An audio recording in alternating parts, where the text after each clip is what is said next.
you haven't missed anything, we're beginning to talk about intelligence-led policing. It's the International Association of Police Chiefs, the National Sheriff's Association, the National Association of Black Law Enforcement, and the Major Cities Chief of Police Association.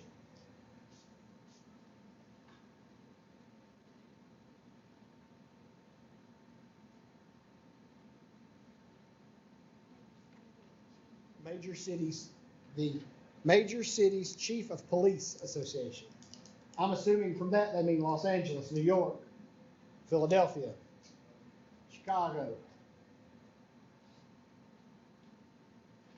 Detroit.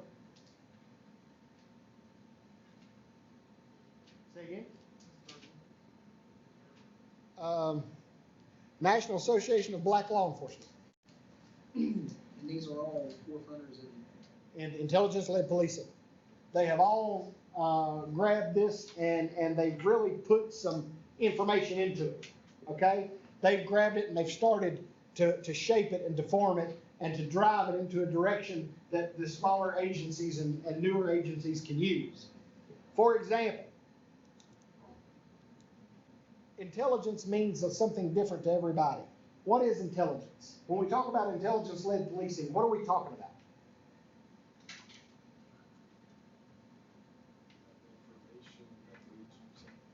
Good, good. You're on the right track. You're on the right track. I want to go a little bit further, but I want you to make sure that information is not synonymous with intelligence. He's leading us down the right road. We're going in the right direction. But information is not necessarily intelligence. Why not?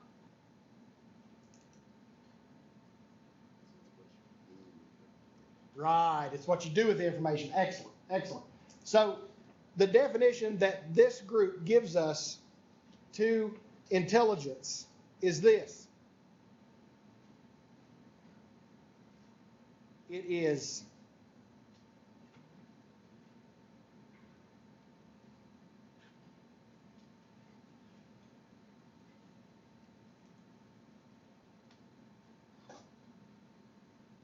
find it right here in my notes. Give me just a second. I wrote it down.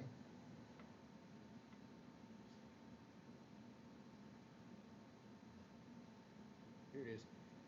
Intelligence is information plus data plus analysis equals intelligence.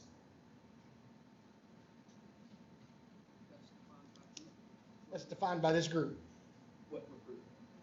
The groups that I just told you about.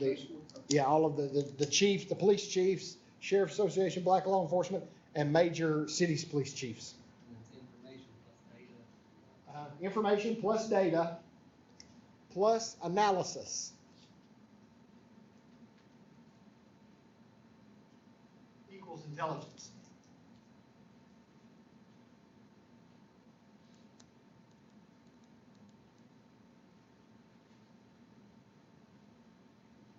So remember, as we go through this, and as we talk about intelligence-led policing, know that information is not a synonym for intelligence. Information is our beginning point, like he pointed out just a minute ago. We have to bring that information in. We have to add it to our intelligence, or excuse me, we have to add it to our pile of information so that our analysts can analyze that information and give us back the intelligence. Who usually collects information?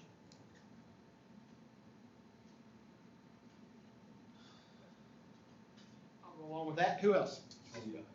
Patrol, CIA. You're thinking on a huge scale. I want you to think on Princeton PD scale. Think on Mercer County Sheriff's Office scale. Absolutely. Your field people are who usually collects your data, right? They're usually the people who collect your information. So know that most of your information comes in bits and pieces from different field operations, whether it's patrolman, whether it's a dispatcher, whether it's your investigator. maybe a court bailiff, but your field people, those people who have contact with the public, are going to be where your information comes in. That's who collects it.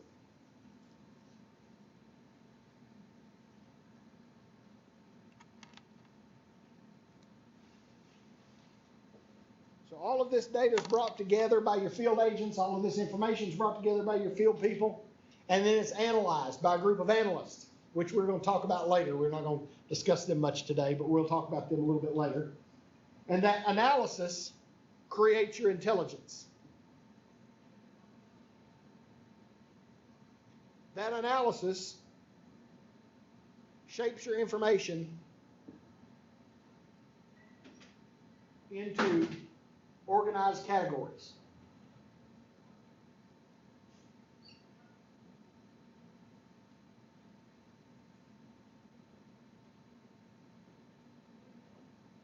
The intelligence is then given to the decision makers. The intelligence is then given to the decision makers so that they can make informed decisions with the intelligence that they have been supplied with. So there are several different kinds of intelligence. The first two I want to talk about are tactical and strategic. Tactical and strategic intelligence. Somebody give me a shot about what tactical intelligence is. Some of you former military folks, talk to me about tactical intelligence. The use of force, I would say. It is.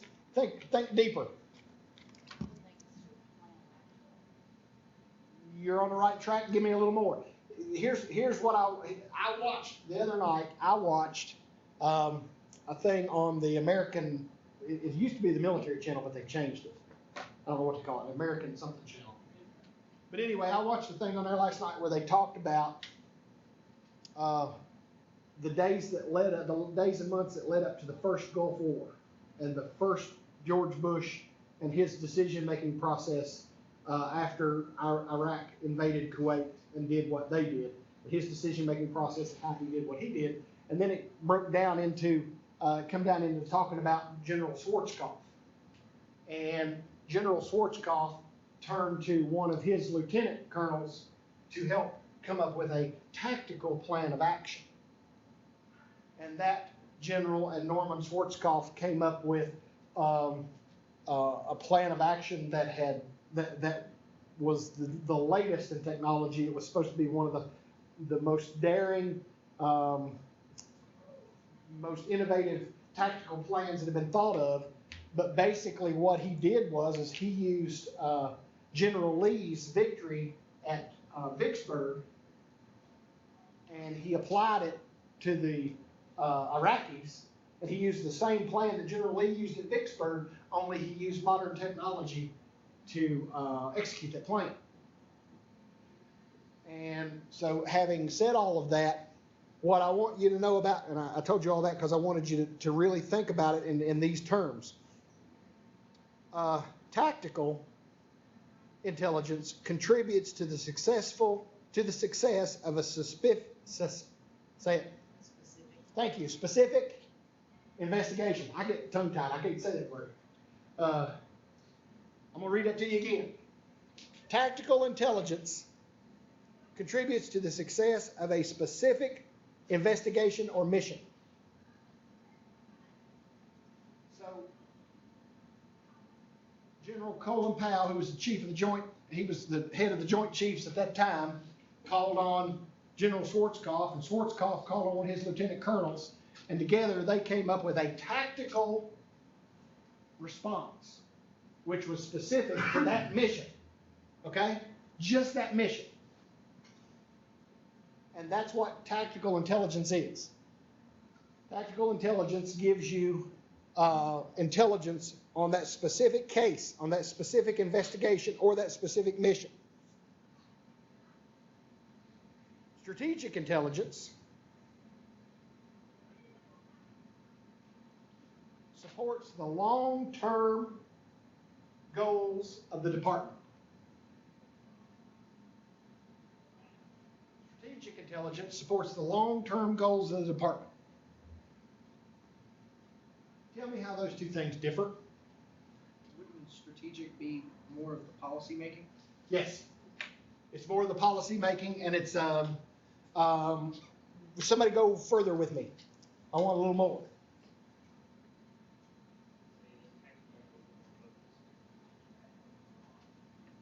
Okay, good. Absolutely good. So you're talking about, with strategic, you're talking about policy, you're talking about being very broad, tactical is being very specific. What else?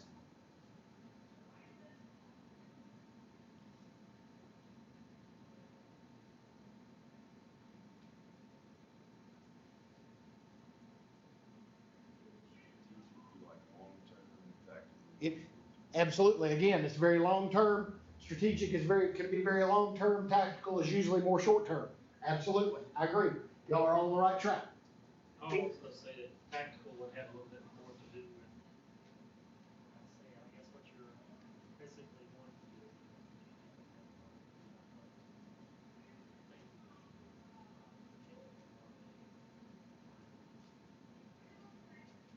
I agree.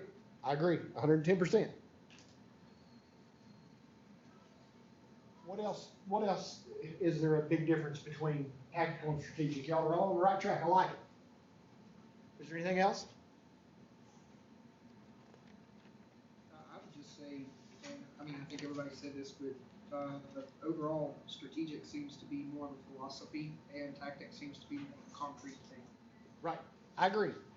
What the biggest piece or the biggest difference that you want to think about, and y'all are all on the right track, you're all driving down the right road. When you're talking about a tactical situation, you're talking about more operations, right? And that's what you all hit on.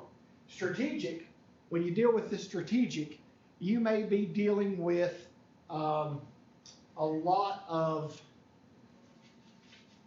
very broad topics as you look out, like you all were talking about. And what I want you to understand is that strategic is done without a specific threat in mind, right? Strategic is done without necessarily a specific threat or specific problem in mind.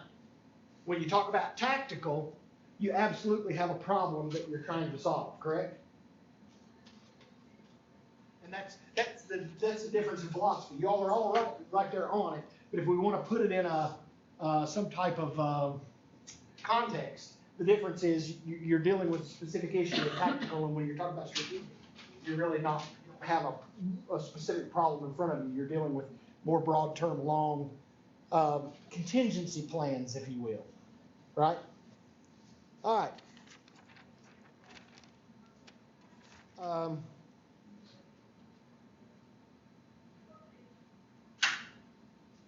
The other thing about operational intelligence is it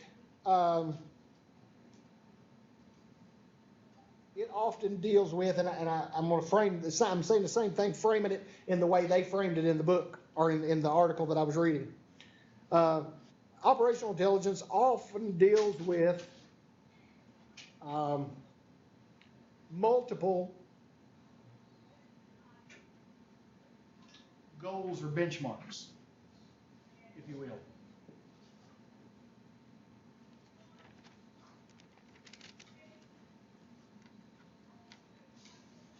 Intelligence in modern day policing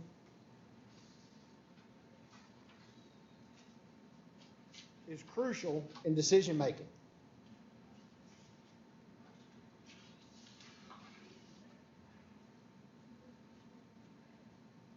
There are about 5 things here that they quote as being crucial.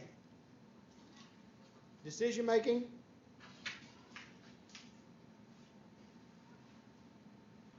strategic planning,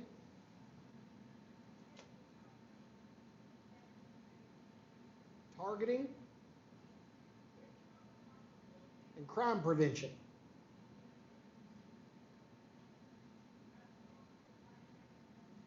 All of these things are crucial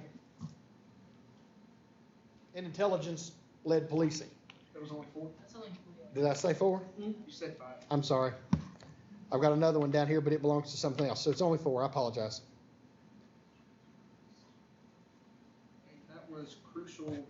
It's crucial in modern day law enforcement.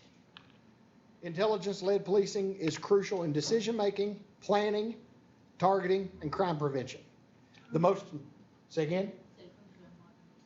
Law enforcement.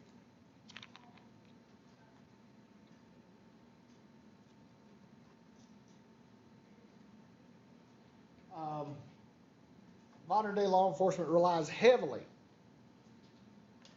on intelligence to function efficiently. The first part of that is in their decision making. Let's discuss decision making a little bit. We discussed number one, decision making.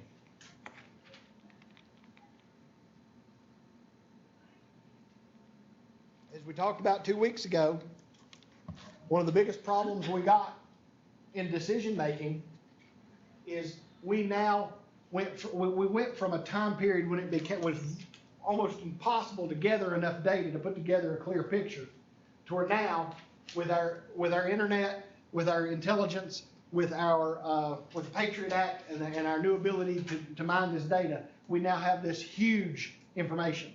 So that's number one in decision making. Now we get piles and piles of intel, right? We get all kinds of information. In fact, we probably get too much information. We get a large quantity of information, and probably it's too much. What kind of problems does too much information, too much data give us from a law enforcement perspective? Sensory. Say again? Sensory overload, as you can't filter enough through it to find critical information or enough to find useless information. It's all just good. So basically what he's telling you is we get all this huge mounds of data, all these huge mounds of intel, and we get so much that we can't sort through to decide what's critical and needs to be moved on and what's useless and needs to be kicked out. And so that becomes a real a real decision-making problem, all right, for law enforcement. You have to be able to sort through the information you get effectively. Number two, most of the time law enforcement gets incomplete data, gets incomplete information. Most of the time law enforcement gets incomplete information, incomplete data. Why is that? How does that happen? Like you said earlier, you get bits and pieces. Right. Well, I was thinking, and you're right, I agree 110%. I was thinking more along the lines of this. Remember when I was talking to you all about the board that I saw about the phone calls that were coming in and how they were making that spider board and tying everybody into that board? That board's really handy. That board really helped us to expand our investigations and expand who we were looking at and expand what we were thinking about. However, that board had some handicaps. It may lead us to another suspect out here who's doing something, but what else does it share with us about that individual? Nothing, right? We might have a name and a phone number, and then that's incomplete. We've got to now start doing more data mining and more research to try to get a complete picture of who this is, right? So your pieces of information can come in and they're incomplete, and what they create for you is a need to gather more intelligence to finish that picture, to make a bigger picture. Does that make sense?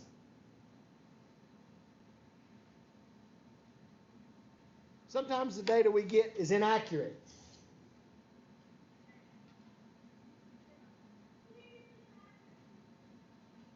Police are the only organization around who operate, well, I won't say the only, it's one of a few. I won't say the only one. It's one of a few that operate in real time information. What happens when that information gets synthesized, gets analyzed, and sent out in an incorrect form? It gets whoever's on the road, gets whoever's actually doing the work in a pickle, right? I pulled over a car one night some time ago, and I ran the driver's license of the guy who was sitting behind the wheel, and this is back when they used to use 10 codes. And the dispatcher came on and said, 1099, be advised, subject's 1099. What that means is wanted. And I said, 10-4, send me some backup and confirm 1099. It's 2:30 in the morning. I'm the only deputy out in the county. I got just enough information to know that this guy's a problem. But I don't know what he's wanted for. There's a teenage girl sitting in the passenger seat who claims to be his daughter. What have I got? A mess, right? So sometimes that information that comes into you is not only is it incomplete, but it can be inaccurate. I tell you the reason it can be inaccurate is because when we tried to verify, the guy had the same name, same date of birth, Social Security was off by like 3 different numbers. It was the last 3 of the numbers of the Social Security number was off a little bit, and it was 2 white guys, both of them were in their 50s, but when you started looking at pictures, they didn't look anything alike. And the guy said, "Oh yeah, this happens to me all the time. I don't know who that guy is, but he's a real criminal." I'm like, "Dude, you better do something to fix this. This is not, 3 o'clock in the morning is not the time to sort this out, especially when another guy's wanted for all kinds of stuff, So it can often be inaccurate. You have to verify the information that you get.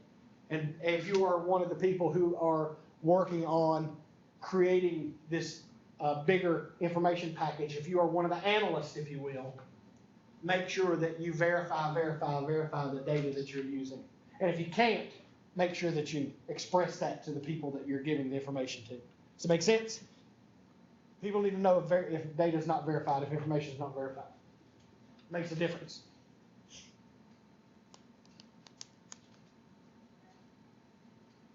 Also, data can be misdirected. Data can be misdirected.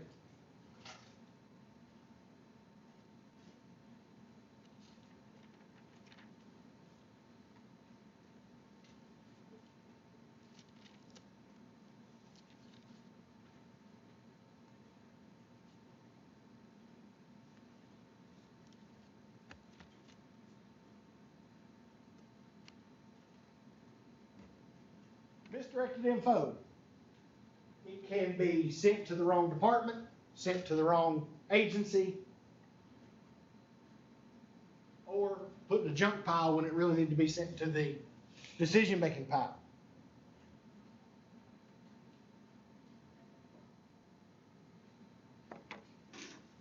Your intelligence is only as good as the analytics that go with it. Somebody tell me what that means.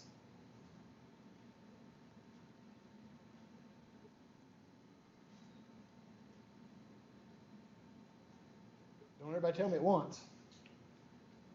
You got other information that's just sitting out on a desk doesn't do any good unless you have someone who can analyze it and make it Something tangible. You were going to say? You need someone that's good at networking and organizing. Good. For that. Good. And one of the things that we've got in there is something we talked about last week. Well, or maybe it was 2 weeks ago. What is one of the things we talked about before we talked about data mining? What did we talk about just a little bit? CompStat? CompStat is a computerized version of what we're talking about today on the intelligence-led policing side of things. Okay?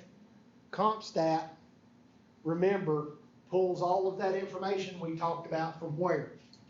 From arrests, from pullovers, from incident reports, from arrest reports, from reports of incidents, right?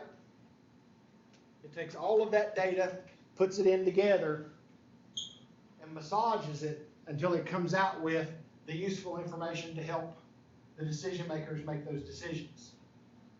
CompStat is a virtual person to do that analysis. But you have to remember, and I want you all to list this, Here is where you're gonna get your information from. Arrests.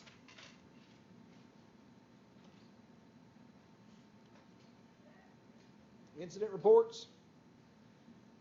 State police call them UCR, right? Is that what they still call them, Mr. Lee? Uniform Crime Report? Yeah, I think so. That's what we used back in the day.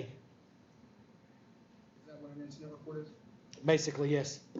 In order to get it to send in, there is a lot of police departments on the Virginia side. And you all forgive me, I'm not very familiar with the West Virginia side.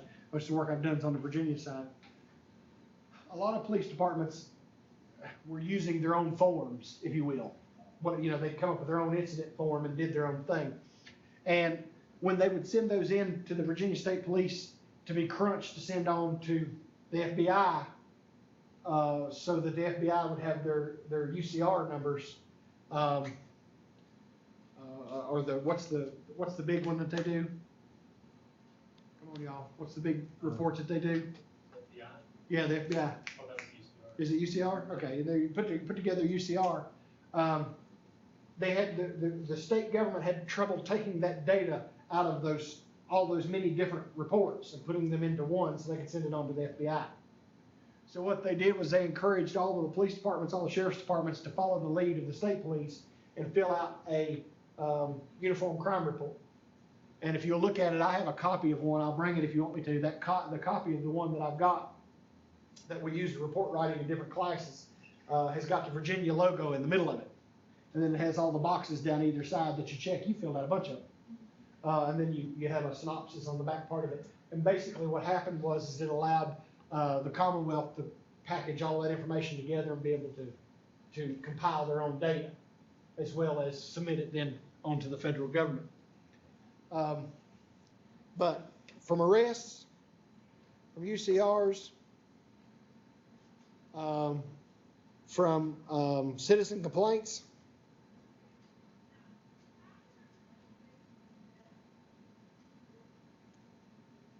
informants,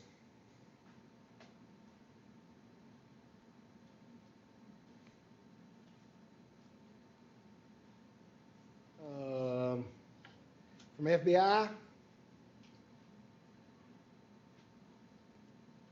marshals,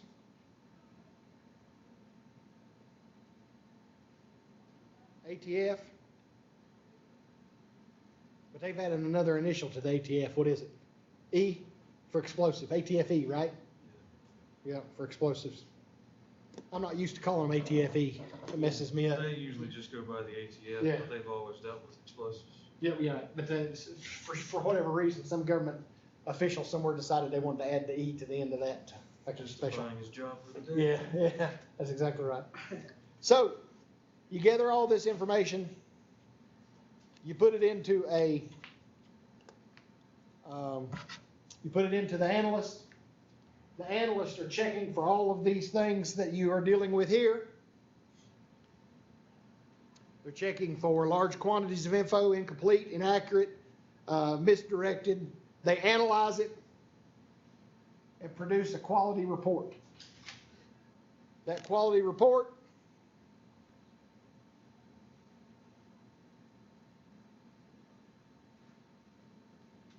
can be for a short period of time or for a longer period of time. When you really look at CompStat, the amazing part about CompStat is you can have CompStat give you, I want to know in my jurisdiction what happens crime-wise between 3 p.m. and 5 p.m. every Wednesday. And CompStat can spit you out that data just like that. CompStat can tell you what hours of the day are most crime, what days of the week are most crime, what months of the year have the most crime, and CompStat can break it down any way you want to break it down. CompStat can break it down for you in short term, they can break it down for you in long term. These pieces of information are critical in decision making, especially where crime prevention is your top priority. Why?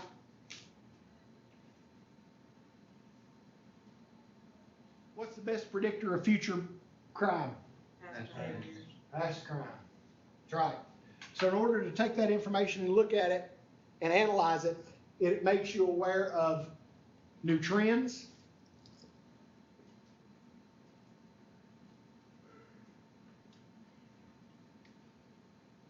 It makes you aware of, for example, in Southwest Virginia for the longest time, our problem was crystal meth. That was our problem for years and years and years. That and crack cocaine. That's what we dealt with. I'm sure here in southern West Virginia you had the same issue. All of a sudden, it seemed like it happened almost overnight. That problem changes. Crack cocaine goes away. Crystal meth is not as big a deal. Now what the big deal is prescription drugs. And it seemed like that switch happened almost overnight. And it took law enforcement months to catch up to it. Months. It wasn't until doctor shopping become, just an epidemic. And when I realized doctor shopping was an epidemic was, I wasn't snowboarding or anything, but I did something stupid and hurt myself, and I had to go to the ER on a Saturday evening. When you go to the ER on a Saturday evening around here locally, you don't get in. You don't go, because you're not going to get in. And the reason you're not going to get in is because you got a whole waiting room full of people trying to get in to see the doctor and get some dope. Doctor shopping. And this sign up on the billboard, you go by, every once in a while I take my wife to Bluefield to eat on, like on Friday night or Saturday night. On the way back by, as you come by the mall, that sign that says 12 minutes till you get into that thing's lying. You can't get in no 12 minutes because there's too many pillheads trying to get in. But what I'm trying to get across to you is that change happened in southern West Virginia, southwest Virginia, and it happened almost overnight. And it took law enforcement months, if not years, to catch up to it because they didn't see the trends. They didn't see the trends. They didn't see the change. What they started doing was claiming victory. Oh, our cocaine arrests, our crack cocaine arrests are going down. And hey, look, we're not arresting people anymore. Our crystal meth labs are just about gone. We're not hardly making any of those arrests anymore. We're winning. You weren't winning. They just shifted their method of operation, right?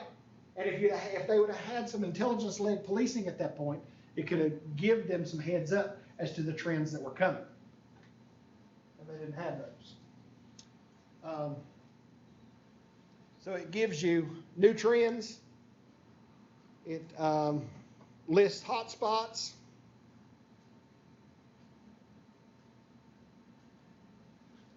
It gives you a breakdown of crime, especially violent crime.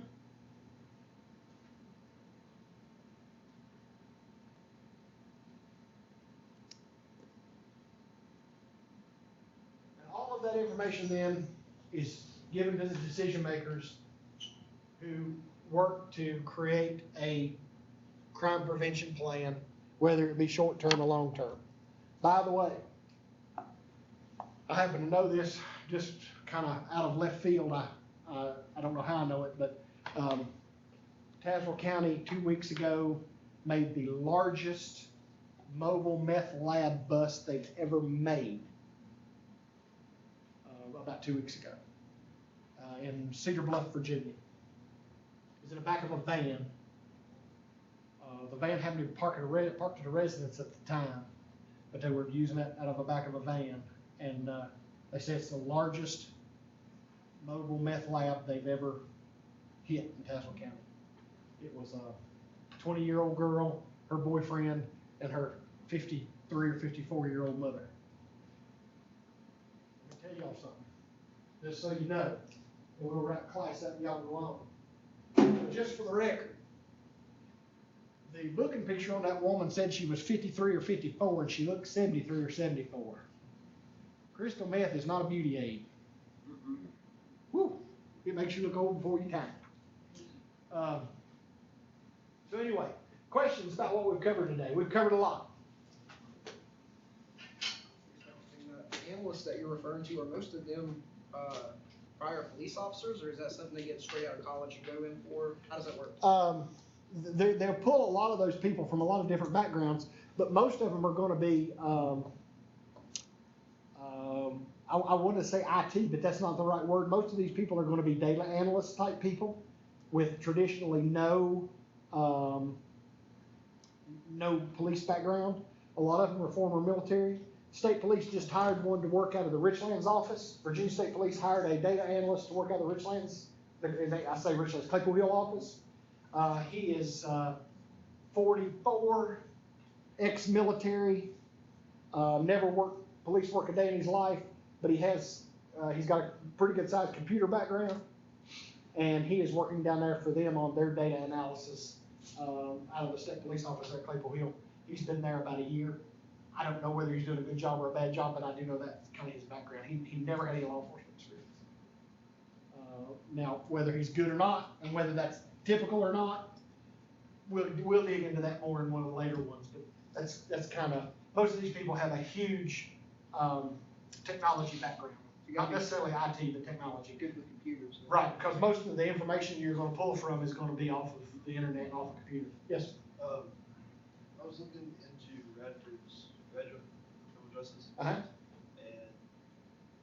do your classes, I think, your second, right at the end of your second year when you finish, go into these classes that certify you to be a crime justice. Right. So you can get your certificate.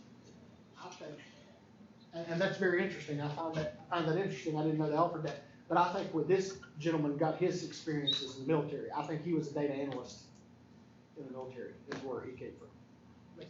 Yeah. I think he was Army. I think he was data analyst in the Army. I think. Don't hold me to that, but I do know he was former military, and I'm pretty sure that he come from a data analysis background in the military. Yeah, and I that's why imagine they those wanted two him. would be similar. Yeah, and that's why they wanted him. All right, any other questions? Productive class today. Thank you all.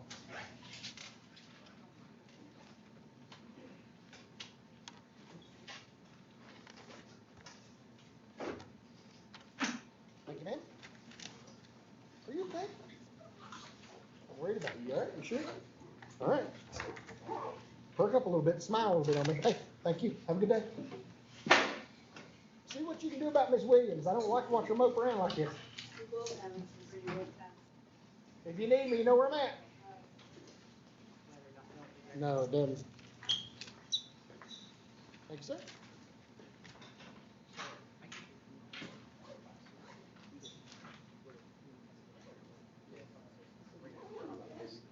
Bring it to you. Just bring it to me. Okay.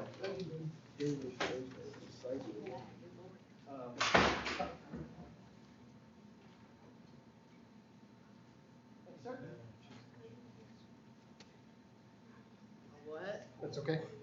Yes, what I want you to do is I want you to talk to me about, we talk about all the time, we talk about proactive policing. Thank you, sir. I guess. We talked about proactive policing and how we're going to proactively police in our communities. I wanted you to write me a paper about, a couple of paragraphs about cybercrime proactive policing. Okay? What would you do for cybercrime to proactively police it? Your ideas. Can't get it wrong, all you gotta do is just tell me what you think. That's what I put out the word on Yeah, that's right. Yeah, proactive policing. Yep, you're on the right page. I have one. Okay. This one of the intelligence decision, like, well, not decision things, or decision making. I got you. And I missed one in the crime prevention. Targeting. Yeah. Decision-making, targeting, and crime prevention. I hope you get to feeling better, young lady. I can figure out why my throat hurts so bad. My throat's still hurting, and my ears are stopped up, and the back of my head just hurts. I never thought probably. Well, I mean, I've cut you- back, you but. kinda know why your throat's hurting. Well, usually don't. Well, but things change. How old are you? I'll be 41 in April. Time to quit.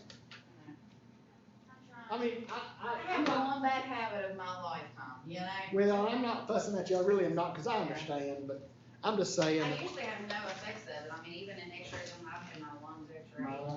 My issue is, and before my stuff, are you gonna be okay? Before my stuff comes